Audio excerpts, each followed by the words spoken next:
privilege of meeting Ralph back in the early 1960s, had the privilege of studying underneath him, had the privilege of working for him, but most of all had the privilege of going to Ralph and Colonel's house for cheese sandwiches at lunch and that type of thing, going to basketball games, and counting them amongst our dearest friends.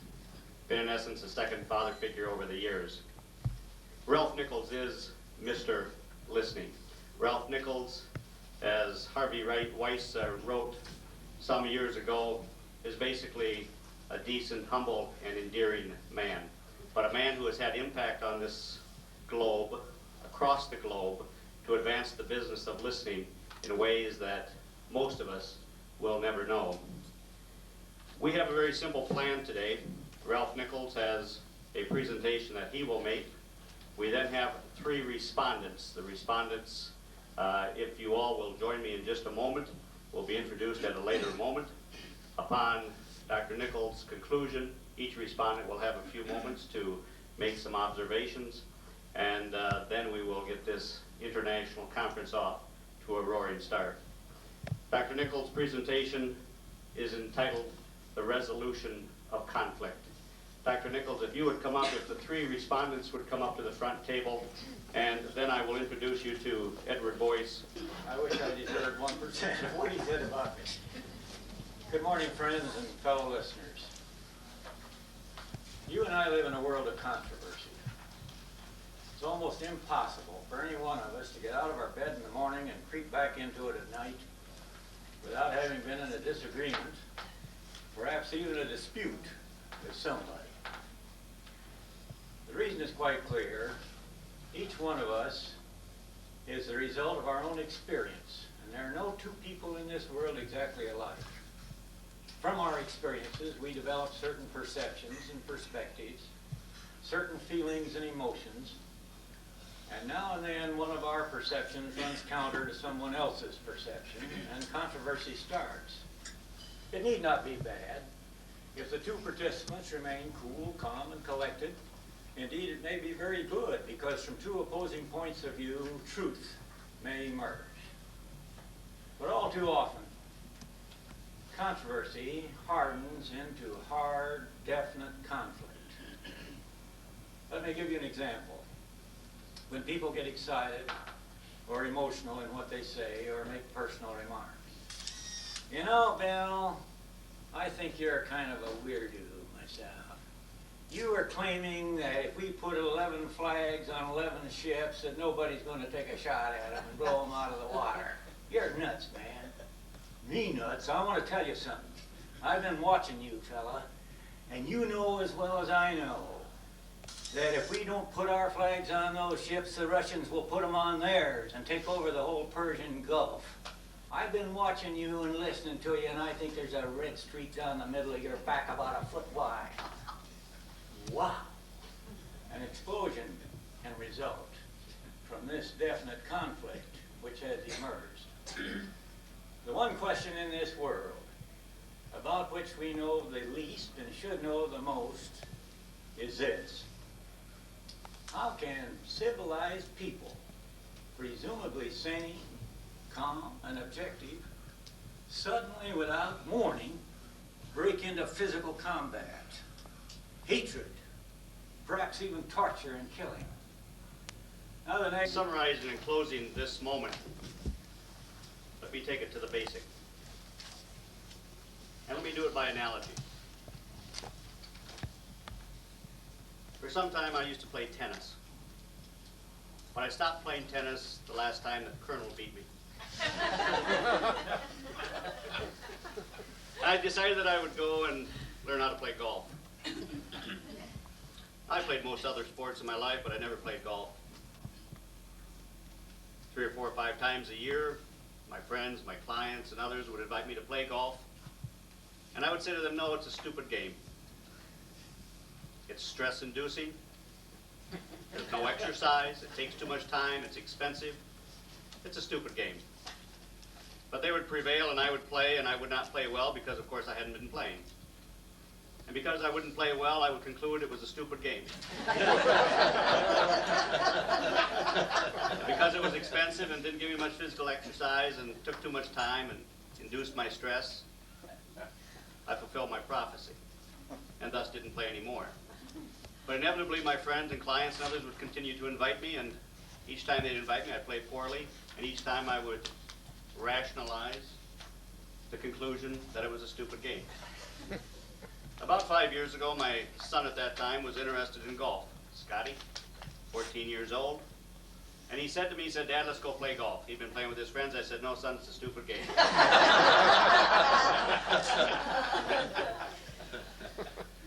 But he continued to play and continued to ask, and I continued to say, "No, it's stupid." And one day I heard myself, listened to myself, tell my own son that what he was interested in was stupid.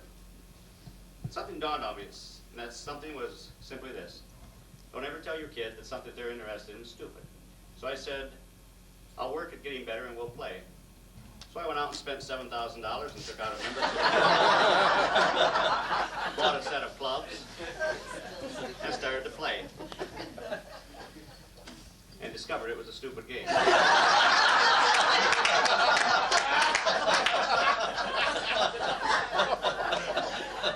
But because I wanted to get better, I went to the pro at our club and said, "Ray," I said, "can you help me?" He said, "I don't know." He said, "Well, let's see." He took me out on the driving range with 2 little buckets of balls and said, "Hit a few of these." I hit a few of those, and I said, "What do you think?" He said, "I don't know." Well, last night, Father Lou went to the Holy Bible, and we can thank Ralph Nichols for introducing the Bible to the ILA.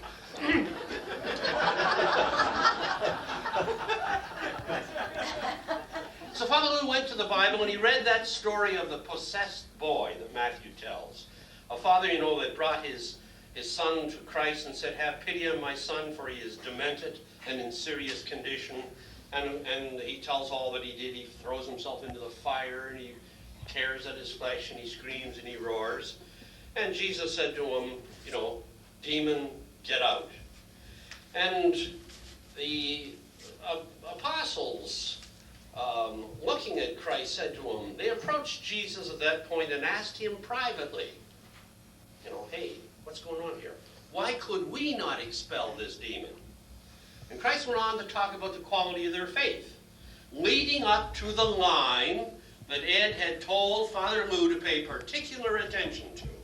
And he said to him, "This kind of demon," said Jesus, "does not leave but by prayer and fasting."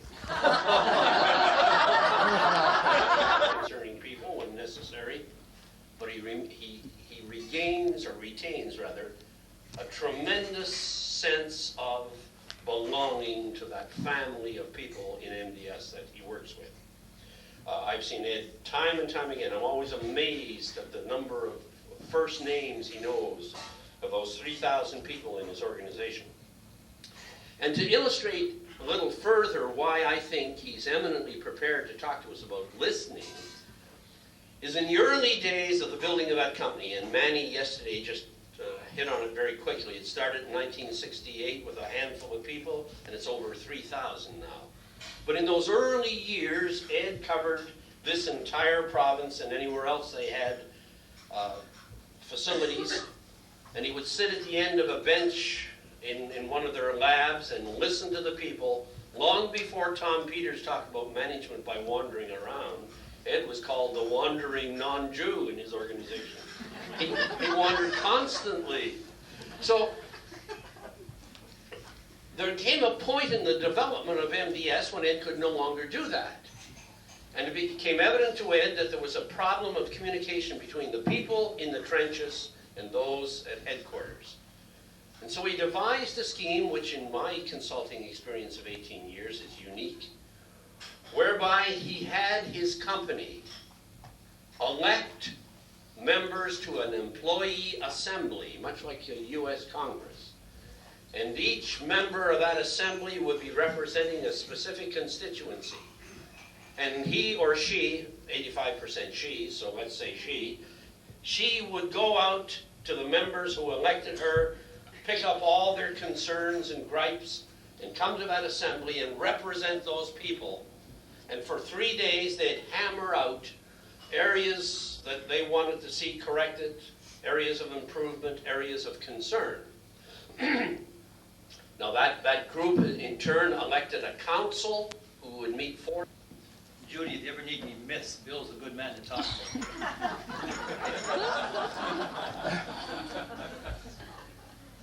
One thing about Bill is that you, as Peter Moore said yesterday, you know he'll be good, but you have no idea what he's going to say.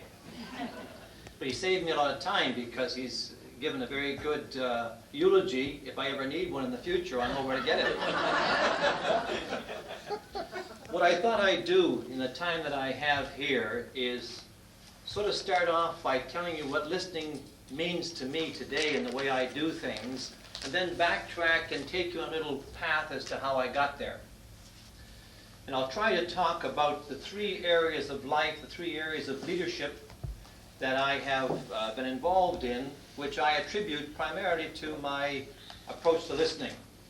So let me start off by saying that today in business and wherever I am, my most immediate and most effective tool is listening.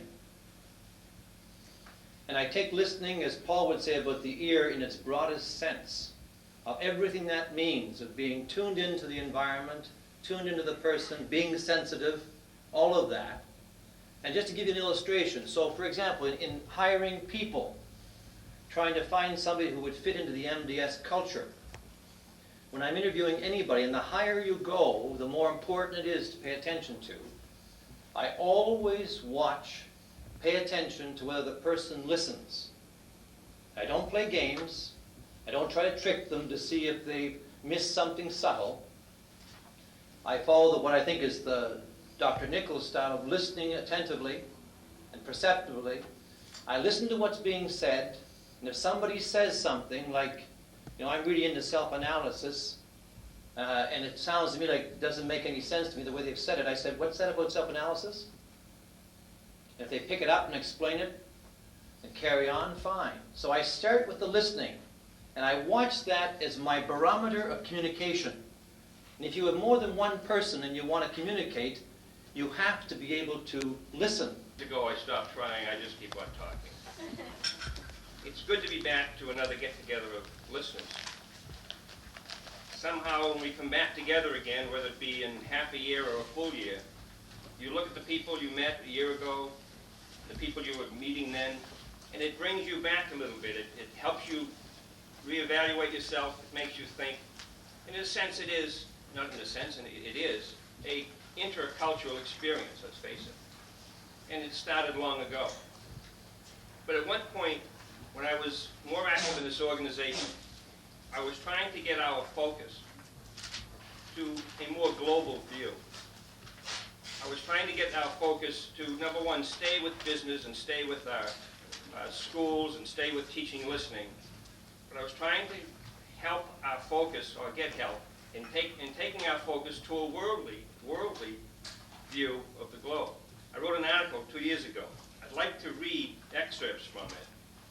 And as I read it, I'm really saying that the theme of this successful get-together was long overdue. And listening to the beginning yesterday, beloved Nick, I haven't seen too many beginnings of conferences where speaker after speaker made so much sense. The first president, first executive director, who started us up and kept us alive. He was our sponsor, so to speak. I could tell you that he brought in the most members of anybody else, but I won't. I could tell you that he received the Hall of Fame award from our organization, but I won't. The Recognition Award, the Research Award. I could tell you that he's an international speaker and he spoke in many different countries, 17 to be exact, I think, at last count. I could tell you that he's talked to business and industry, schools, and churches, that he's the author or co-author of 4 books, video series on listening, etc. But I won't. All I'll say is that Manny is responsible for giving us the relationships that we have and the future relationships that we will get through this organization. Manny style.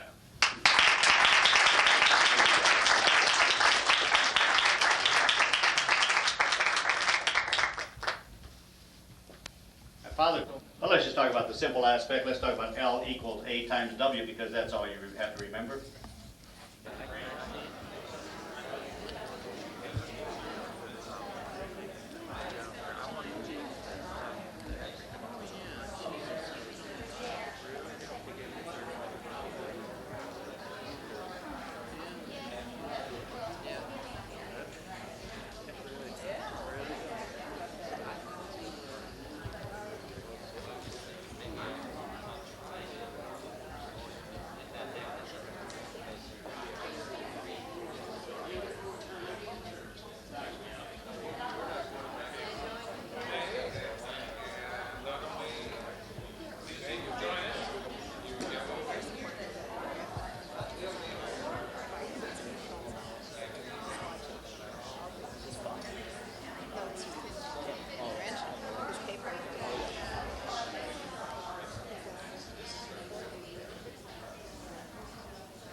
Get this. You want to hold it up and I can focus right in on it? Zoom in on that? Yes. Good. Oh, isn't that it's great? Super.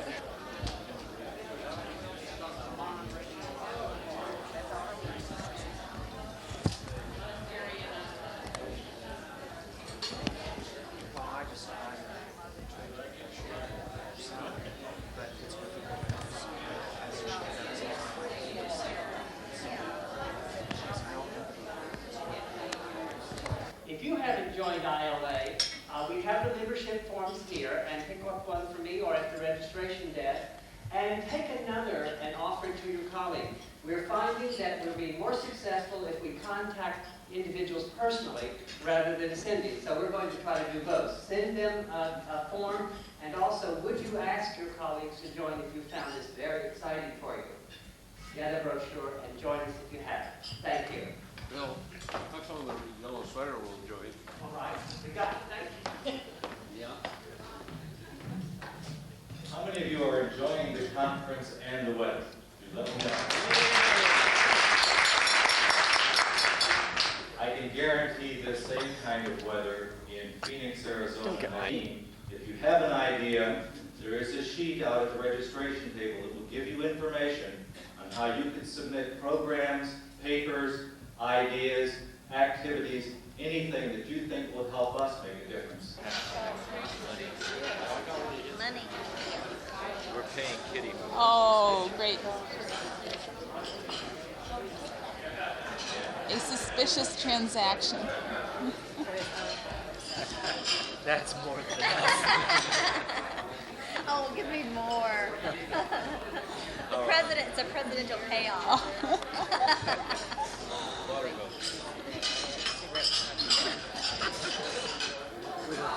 Is that real? Is there audio on there too? Yes. There's also a window in back of us, so I'm not sure. Many reasons. I was trained again, maybe and still in culture, depends on the culture, you never talk about your private life. First of all, in that way you may be hurting the man in the family, the breadwinner in the family, the entertainer in the family, the political grunt in the family.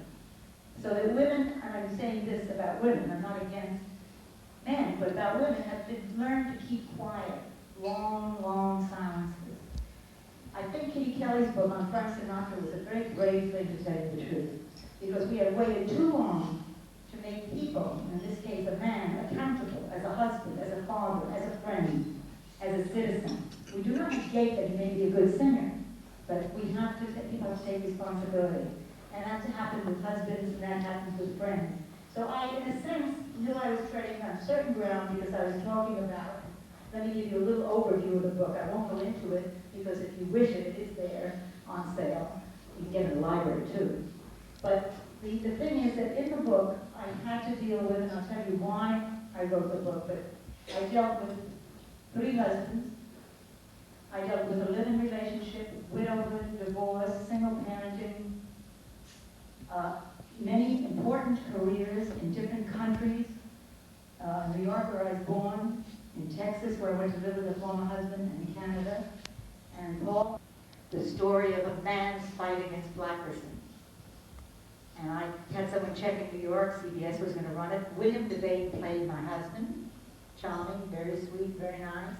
Louis Nyes was played by George C. Scott, and Lois Nettleton, or Dorothy Tristan played me.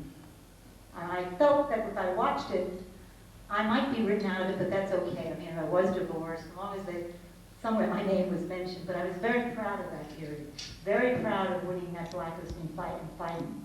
So I did decide to say to my friends in Canada, let me share with you some of my life, some of the things I'm very proud of. And I invited 30 men to a party. Just pretend I invited you to a party. You didn't know much about me, probably never asked, because in Canada they're very polite. They don't ask. We ask everything in New York. How much do you make, where do you work, who do you love, what have you done last, are you married, are you involved, with anything. No one asks questions in Canada, which is probably why I never told anything. At any rate, I had 30 people, half of them are my friends, so they're in the media, and the others were lawyers and whatnot, and the film comes on, I say, you're going to see a rare thing, I share my life with you, and I have John Henry's book here, and I have a Look article here, and as we sit, the show comes on, and in the first half hour, there is this woman, me. First I thought it was one of his girlfriends. I said, they're not going to show his love affair. Oh my God. No, it was me. No, he was pure. And as I come on, I am a bitch in this film. He's fighting this fight, and he comes home to tell me he's fighting this fight, and what does this lovely woman say? Well, if you don't care about your children, and you don't care that you might lose your job, you just go do it alone. And the 7 years of a 14-year marriage that I supported him, is 5 seconds in his mind. I'm all alone. I'm all alone. I'm driving a taxi. I'm selling insurance. And I have 3 children. 2 are mentioned. And I must tell you, I was in a catatonic state. I had made my place. I had not gotten any money then. So I decided to sue, and I went to New York, I have the biggest lawyers, and I decided not to sue John Henry. He likes to be sued, and I was not going to give him that pleasure. And nor did I think it mattered, because I felt he had the problem. But why did David Rentels, the screenwriter? Why did CBS, who had fired him and now was doing mea culpa? Why did the producer, the director, Alan Landsberg Productions, why had not one of them called me? And I can only think that their thinking was that, number one, in our society, they were so plugged out, so tuned out that they didn't realize. On behalf of everyone, I would like to thank you very, very warmly for taking the time to come and speak to us today and contribute to the success of our conference in Toronto. I listened to Lynn Gordon's consumer shows as an adolescent growing up in a small town in western Toronto named Gaul. Most of you will not have heard of it.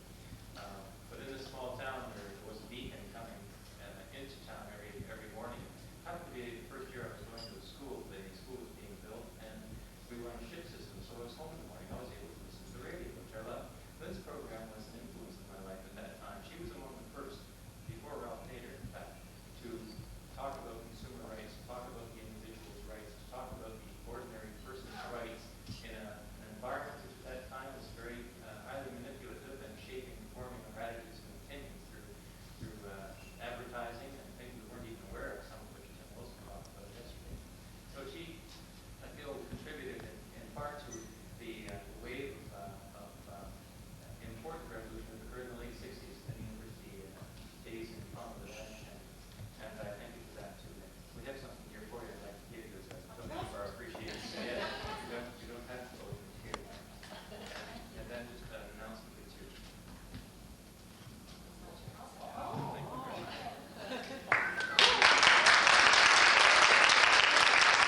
They serve ice cream sundaes in the evening, huh? One is for you, Tim, and one's for Harold. Now, at the last conference, we cured Larry Barker with chocolate chip cookies. So I think this international flavor is because it's Laura Secord candy in the Baskin-Robbins County.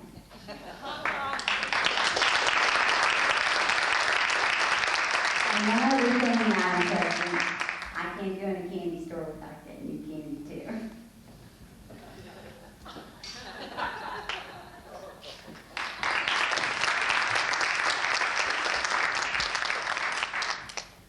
Ms. Cook, working with Leather Net is available at the registration desk if you would like to look at a copy or purchase a copy. You're most welcome.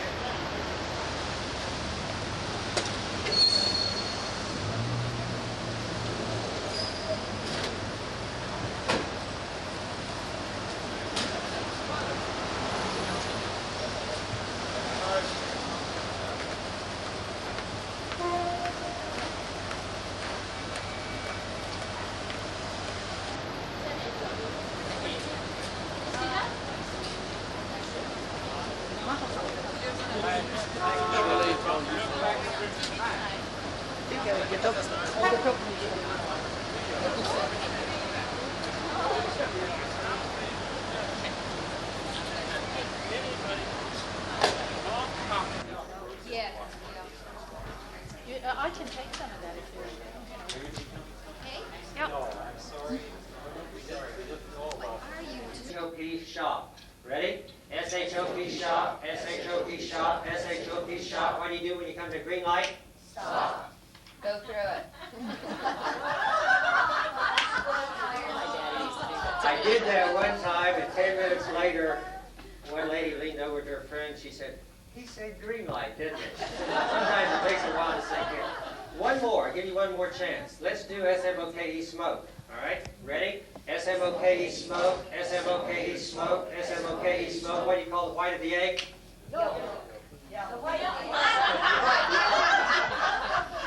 Wait, I'm in trouble. Let's do an easy one. If you're here, raise your hand. You don't even trust me now, do you? Okay. Morris Massey suggests that in the next 5 to 8 years, that there's going to be a tremendous values collision among the generational value clusters. And in order to cope with this collision,